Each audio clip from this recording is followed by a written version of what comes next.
Hi, everyone. Thanks for joining me here today, and welcome everyone to the Guru Conference. My name is Brian Minick. I'm the Chief Operating Officer at Zero Bounce, and today we will talk about how to land your emails into the inbox. I have a few examples that we'll go through today about holiday emails, but this is really for anybody. Whether you're B2B, B2C, it does not matter. The real key here is we're going to help you get into the inbox, and the whole goal is to get higher engagement so that you can have some more sales. So once again, this is me. Nice to see everyone here. I have been with Zero Bounce for over 4 years. I'm the Chief Operating Officer. My background is in technology and development, software development. And as I grew, I continued to get into more of the marketing side and business side and operations, and have really found a nice niche here as a Chief Operating Officer. But my goal and what I like to educate on, because I have a very good technical background, is how to translate technical terms and translate all of the technical details into something that is more user-friendly. So today, I will help you kind of understand a lot of different things about email marketing and also how to get your emails into the inbox. So let's get started. With Zero Bounce, we are an email validation provider. And what that means, if you're not aware, is we actually go down and validate emails, and we go and ping the mailboxes and use a lot of other proprietary algorithms to get you an understanding of the quality of your data. As you can see here, we're a 4-time Inc. honoree, Inc. 5000. We've been on the top 100, I think, twice now.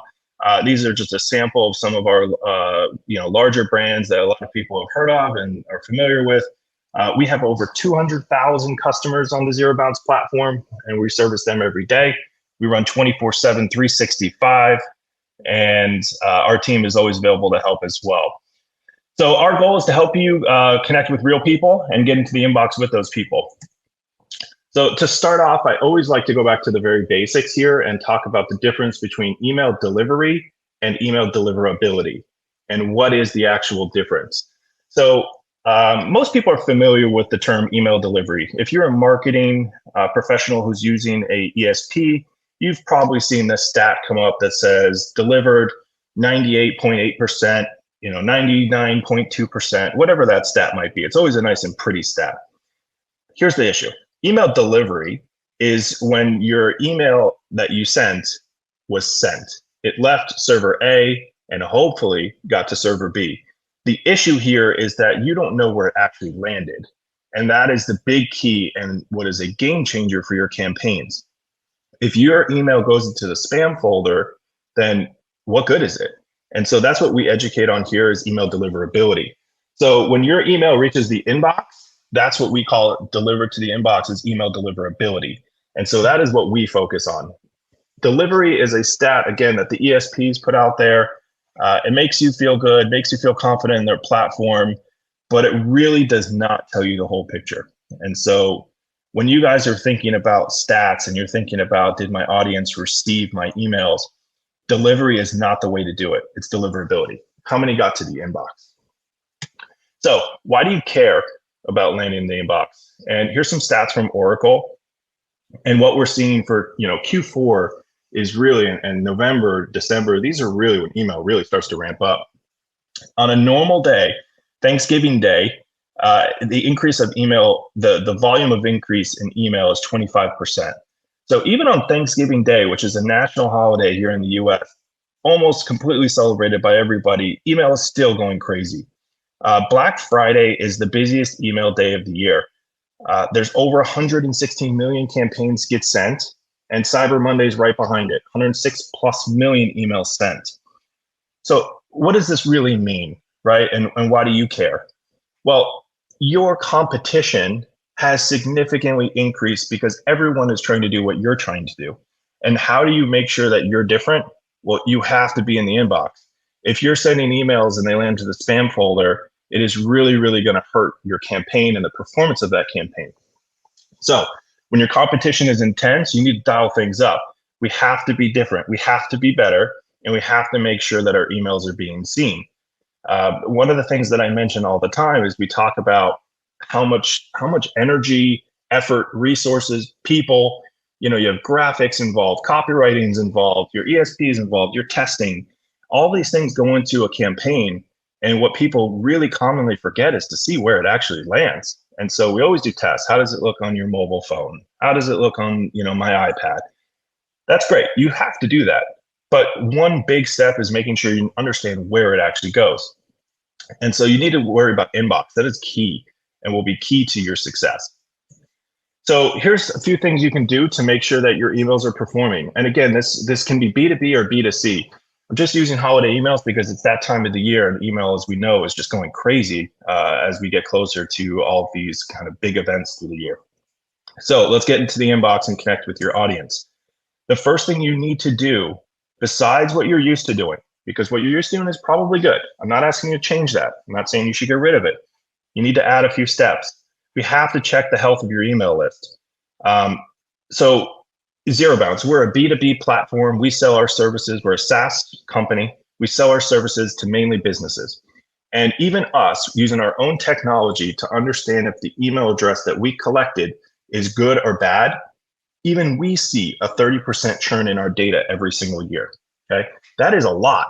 That's a whole lot. Now, in business emails are churning a little bit faster than consumer emails, but that does not mean people aren't using business emails on your consumer website or however you're collecting the data. You have to take a look at this, especially with what's happened in the last 2 years. People's data is churning like crazy. And why does this really matter?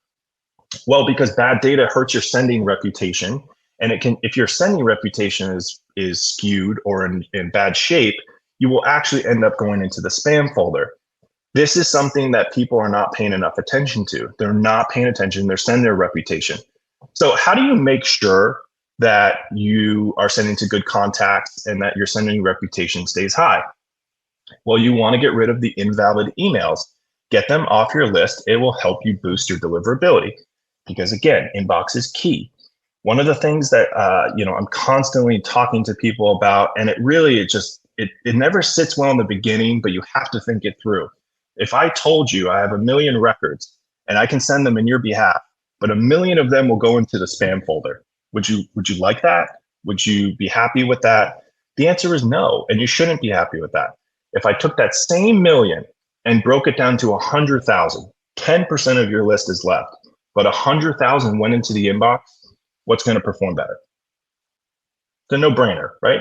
Inbox will always outperform spam, and it's just how it should be. So as we're getting further and further, and especially this time of the year, those spam filters tighten up. It is absolutely key to make sure that you're in the inbox. And so when you have a database, especially if you've had it for years or you've had it for even a short period of time, you have to check to make sure that email address is still good. And doing that can only take a few minutes on Zero Bounce. That's what we do and is our whole business model. And so you can upload a list of data. If you have 100,000 records, that will take us about 1 hour to get rid of bad records. I cannot tell you how much bad is on your list because everyone is different. And so if you had something that you've organically been growing, you should be able to see very quickly how much of your email data is going bad. And again, it's not a bad thing to get rid of them. That is something I really want to make sure I'm driving home today. Getting rid of bad data is a good thing. And here's why. Number one, you're only going to send to good contacts, people in your database that will actually receive mail. Remember that piece. They will actually receive the piece of mail.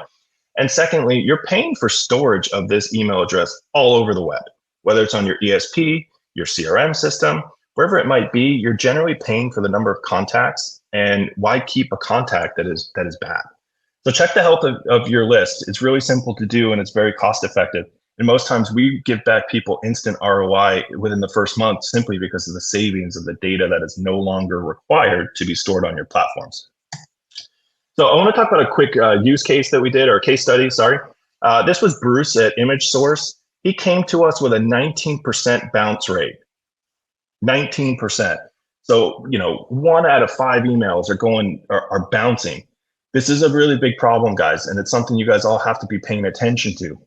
Any bounce rate over 2%, you're going to start getting into some trouble here with the spam filters and the mail providers. They don't like to see these high bounce rates because what it's saying is that you don't have a good sending reputation, because why is your bounce rate so high? If you have good contacts and you've been doing a good job sending to them and keeping engaged with them, you shouldn't have that high of a bounce rate. Now, I get it. Lots of things can happen here. Maybe you acquired a company. Maybe you acquired a list. Maybe you never did double opt-ins, and so now you have typos on your data. These things all happen, and we have to be able to get those into a better place. So Bruce had this issue. He came to us. He had no idea where to even start. Someone guided him over to us. We talked with him, and we did a case study because of how happy he was and what happened. So he wasn't sure where to start. He came to us. We took his list. It was about 100,000 validation, 100,000 emails on his list. And here's the data that he had. Over 21% of his data was invalid. 21%. This is a guy, again, who had what he thought to be a very good list, clean, something he built over time. But what people fail to understand is that data is churning, and it's just the data is live. Your database is breathing. People are being added. People are dropping off. You have to keep that heartbeat and the pace. It has to stay very good. So a few of the things that we were able to remove for him is the immediate invalids. They don't exist. He has an email address on his list. It doesn't exist. Don't try to send email to those people. You're going to build bad reputation. Another thing on here that I just want to touch on is these abuse and spam traps. While the percent is very low, these are some emails that we're able to detect, and it's something you should pay attention to. Abusers, we also call these complainers. They're known complainers. We're working with signal providers and data providers that help us understand when an email has marked somebody as spam 10 or more times. We're then able to provide you that back as a match. You might want to get rid of those people off your database. It really might depend upon how you got your data. If they, if you've never emailed these people before, and then you want to send your first campaign, you would need to remove some of these risky emails, and I would call abusers risky emails. Spam traps are another thing. They're traps, literally traps, put out there for you to send an email to because you got that email address in a bad manner. Now his is pretty low too, but removing those are super important, because if you send an email to them, you automatically become blacklisted and flagged as a spammer on that mail provider or potentially on the ESP. They don't want to work with those. They don't, there's problems with them. They cause a lot of problems everywhere. And so you want to make sure they're off. So Zero Bounce can help you with those as well. But again, just a quick understanding of how some of the results will go. And this is a high level overview. The detail is much more thorough. There's data, pens, and other items too that will help you understand the quality of your data. And so you want to clean your list. To kind of recap this point, you want to clean your list if you haven't done it in over 3 months. And you might say, wow, every 3 months? Yeah. Again, 30% of our data, B2B data, is churning every single year. You have to stay diligent with this stuff. You have to keep removing the bad contacts because you're adding new ones right behind it. If you can get into a really good spot, maybe you have a technical team, we actually have an API that can hook up to your sign-up form, your checkout process, wherever you're collecting the email, and in real time tell you if that email is good or bad, and even catch typos and let your users fix the typo before they submit the form. This has been huge, especially on the mobile side. So I do want to mention that. It's important. If you have a bounce rate higher than 2%, you have to clean your database. Something's wrong, guys. And it's okay. Let's get them off your list. These emails are not going to get delivered. This is not about quantity. This is about quality. Get them off your list. If you're also adding emails, you want to make sure you're validating those either in real time. That is the best. And what I suggest, that's again, when you can catch typos and suggest the fixes. But if you're adding emails, you need to be checking them and making sure that they're getting cleaned. Another piece, how's it going to help you? How do we help you get into the inbox? Well, here's a tip. You can segment and enhance your data, okay? And before someone's thinking, oh, I don't have anything to segment, I'm brand new. Even if you're brand new, we can provide you segmented data. And you want to enhance that list as much as you possibly can. All of these data points will help you perform better, and here's why. So personalized emails can generate way more conversions. And let's set the record straight. Personalized emails no longer means hi, Brian, comma, etc., and your whole message. That's not personalized anymore. Personalized means it has to do with their behavior, with their engagement, with a topic, something they've interacted with, whatever it might be. And so I have an example here I'll show you later, but good engagement helps your email deliverability. So when when mail servers see that your emails that you sent are being opened, scrolled, clicked, forwarded, these are all positive properties that can take place on that email and will boost your reputation. Now, let's do the complete opposite. You sent emails, they bounced, they were not opened, report as spam, your sending reputation is going to drop. And immediately the mail servers are going to start to question why you're sending this mail, because their audience has given them feedback saying they don't want it. So you have to create emails that people want. You have to create emails that create engagement. And engagement is an interaction with that email. And open is a good start. You really want the clicks. You have to figure out ways to help get clicks. So targeting the right people with the right offers is very important. And so you can do this whether it's based on gender, whether it's based on location or geography, past purchases, shopping behavior. There's a lot of different ways where you can do this, and each person's business is going to be a little bit different. So you have to make sure that who you're segmenting is relevant to your company and to your business model. And create relevant offers for each group. So just to start back at the beginning, we were talking about segmenting your data. Well, let's say you have a list, you've never sent them an email before. How do I segment these people? I don't know what to do.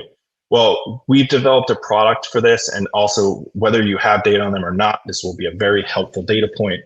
But we've worked with our signaling providers, and we get activity data to see how much this email that you have is engaging with their inbox. So we're getting signals when these people open, forward, click, unsubscribe, and even use that email address to log in on mobile applications. You want to target your active subscribers. So if you don't know who they are, we can help identify them based on overall traffic in the email space. You take your valids and you take your people who you've gotten activity data on, send that email to just that group of people. Let's say that's 40% of your list, 50% of your list. I don't know, because everyone's percents will be different. That campaign should get very high open rates, click-through rates, and everything else. And so when you boost those percents up, that's when the mail servers really start going, oh, wow, everybody wants this guy's content. Everybody wants the store's content, whatever it might be. Inbox, because look what's happening. They're opening, they're clicking. And so you want to segment, and that's the best place to start. Your valid emails plus anybody that we have known activity data on. And then from there, you start chopping down at the remainder of your list to as much data as you have on them to send them the right offers. So let me kind of give you an example here. And I'm purposely not doing a holiday email because I want to show you this can be for whether it's B2B, B2C, it doesn't matter. Duolingo, most people are probably familiar with it, but they're a mobile application that allows you to learn languages. And so I've been using Duolingo in the past, and I got this email. Hey, we haven't seen you in a while. And so what does that mean? Well, they sent me a very personalized email. This is personalization, guys. They don't even say my name here. We haven't seen you in a while. Now, imagine they send the same email to someone who's in every single day. You'd be like, huh? What are you talking about? I'm here all the time. And you'd either delete, maybe this was spam, whatever it might be. This one email did make me open the app back up. And now all of a sudden I'm taking a quick lesson. These personalization is based on my behavior, not what you want them to do. Your goal is to get them back in the app, right? Or your goal is to sell them a product, or your goal is to upsell them on another product. That's fine. But use the personalization to make that a real possibility. So Duolingo did a really good job here. I always love them. And they were trying to engage dormant users. That was their whole goal of this campaign. And I bet they did a pretty good job here. I'm almost willing to guarantee it. It worked on me. So my guess is it's going to work on quite a bit of people. So again, sending a message like this to your entire database doesn't work. We have to segment. So I mentioned the activity data, just a little bit more data on, a little bit more information on this. We will be able to identify emails that we have in our collection that have activity that is 1 year or less. And so we'll give you that number. We'll give you the data back as days since the last time we've seen activity. And that can, again, be between 30, 60, 90, 180, 365 days. The more active we have, the more active and the lower number on the activity data, it means they're a very engaging email. And again, you can use that data to segment. In what we see right now, for every validation that we do, we also check against activity. We're seeing anywhere from 40% match rates. I've seen higher, but on average, we're at 31% on our entire platform. So if you came to me with a database of 100,000 contacts, I will give you activity data on 31% of your valid emails. It's really powerful. It can really help you with your campaigns and let you segment. So take a look at it. Another big piece, and tip number 3, the last tip that I have for you guys today, you have to test your emails. And I get it. I already know what you're saying. Of course, I test it. Well, different type of testing, again, just mentioning. So when we're talking about testing here, I'm talking about seeing where that email landed. Not, yes, of course, it needs to render on the screen properly. It needs to show on the iPhone properly. But where did it land? And did it go to spam? Did it go to inbox? If you are not testing these, you have to do this, and this needs to be immediately implemented. Because why are you going to send an email that you know is going to go to spam? There's services that can do that. Zero Bounce can do it as well. And so we want to make sure your emails go to the inbox. That, again, is always the key. So hitting send doesn't have to be hard. You don't have to do this alone, or you don't know where to start. Zero Bounce has a product for this as well, the deliverability toolkit. It consists of a inbox placement tester where we have over 20 seed accounts that you can send emails to us before you hit send, and we'll give you a report back. And this is based on some of the popular domains that are available and a lot of consumer domains that people are using. We also have a blacklist monitor to make sure you're not on any blacklists. And if you do get it put on one, we'll notify you so you can get yourself off. And we have a full email server configuration test, which goes through the headers and make sure that your email domain is set up properly. So all in all, our goal here is to boost your email deliverability on all of the popular providers that are out there and make sure that your emails do not go into spam. Again, guys, take the extra steps. This is crunch time. Whether you're a business or you're a consumer, Q4, it's when we got to turn the dials up. And the spam filters are doing the same thing. They are prepping for you to start blasting emails, and they're ready for you. Just want to let everyone know they're already ready for you. And so, again, you don't have to do this alone. We can help you, and it's something that we're happy to do, and completely what we focus on as a business. And so, with that, I just want to say thank you to everybody today for joining me here at the conference. We're offering a discount for anyone who wants to try our services, whether that's validation, activity data, or deliverability toolkit, whatever it might be. And if anybody needs any help or would like some extra tips, I'm happy to chat with anybody. My contact information is here. And as well, we're really looking forward to doing the open Q&A session. So with that, I want to thank everyone for joining the webinar today. Such good stuff from Brian. Thank you so much. Brian couldn't be here today, but we do have Chris coming in to answer some of your questions. Hi, Chris. Hi, how are you? Good. Thanks for being here. Not a problem. If anyone has any questions for Chris, please put them in the Q&A chat. And I already have some great questions. So are you ready? Yes, I am. Okay. All right. First question. What are some common mistakes that can hurt your sender reputation?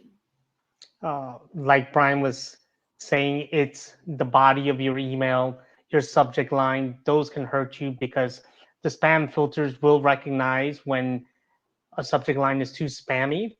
Mm-hmm. Like I always like to say, if you have fire emojis and then fire sale and then more fire emojis, most people will go in and just say, oh, I know what this is. This is junk. I don't want to waste my time. They either report it to spam or they send it to garbage.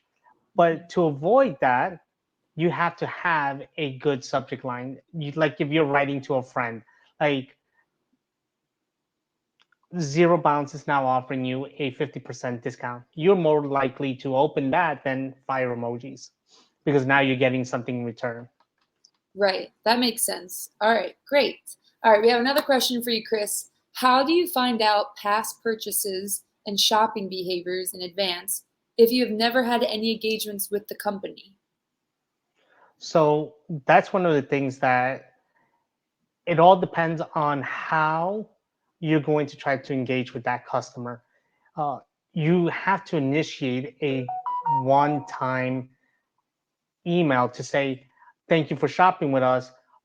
And I would say the first thing is, can you rank us? Give us some feedback. So that way, now you can take that feedback and go back to you getting your marketing team and saying, okay, this is the kind of feedback that we got from our clients. Now you can start putting together the right campaigns to start engaging with your clients. Great. Yeah, that makes sense. That's great. All right. Third question, Chris. What is the best way to clean your contacts? So, like Brian said, using a tool like Zero Bounds, where you're taking your data, uploading it to the Zero Bounds platform, and we will hygiene it for you, removing any spam traps, any invalid emails, because those are the ones that really hurt you. Most people, they think, oh, I have all these emails, but like he said previously, it's not about quantity, it's about quality. If you offered me 10 million emails right now for me to send out, I would say not really. I'll take the ones that are valid, which can bring down that list to maybe 6 million, and then start campaigning to those people, because those 4 million will hurt your reputation, your deliverability, your domain, and the consequences are a waterfall, or they snowball as well. So there's a lot more to it than just like, oh, I got 10 million emails and I'm going to start blasting it. Right. Okay. Does having test at the beginning of a test email cause it to go to spam? So no, if you're using our deliverability toolkit, no, it doesn't. What it's helping you is it's showing you where you're landing, whether you're landing in the inbox or you're landing in the spam box. So it's actually helping you.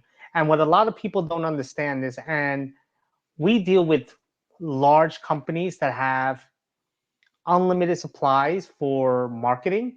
And when I say unlimited supplies, they have huge funding for it. So when you see a company like Netflix send you an email, they're not sending it from just Netflix.com. No, they're sending it from their secondary, third, fourth, fifth, 10th domain to make sure that they're landing in the inbox. And they're also using various IPs that are just for them. They're not sharing IPs.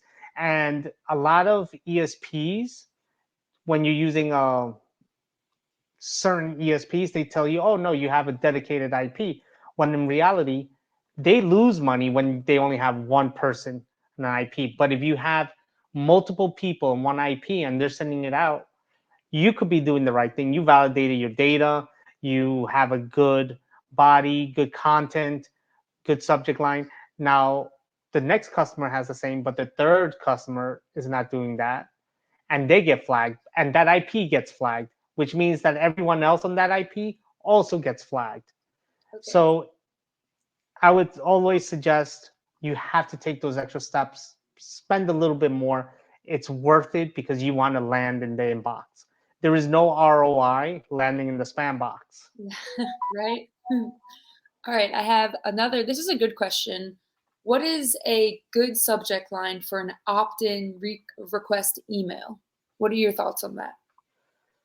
It all depends on the business. So it has to come with, where is that client coming from? How'd you get them? How did you get their data, their email address? Was it on a form? Was it an in-store visit? So it all depends. There is no correct answer for that, because it all depends on where you're getting that data. If you purchase that data, then that's a whole new ballpark. That's why there is no exact line that you can use in your subject line. Okay, great. I have one last question for you. Some email platforms have newsletter sections. How can you avoid emails dropping in the newsletter section? So with that, you can use our API. So using the API will allow you to put blockage on certain domains, certain IPs they're trying to register. and that can all be handled by your developer. And because our API is open-ended, you can manipulate it as well. So Okay. that way you can stop all those emails from dropping in. Okay, great. Thank you so much, Chris, for being here. I appreciate you stepping in for Brian, and I'm Guru is glad to have you here. Everyone, if you would like the slides, please scroll below Chris and I's videos, and you can download the slides there. Also, please let us know how you liked the rating. It really helps us having your feedback. And make sure to download the great content pinned in the chat area. Thank you again, Chris. Thank you. Have a good one, guys. If you have any questions, feel free to reach out to us. Sounds good. Thank you.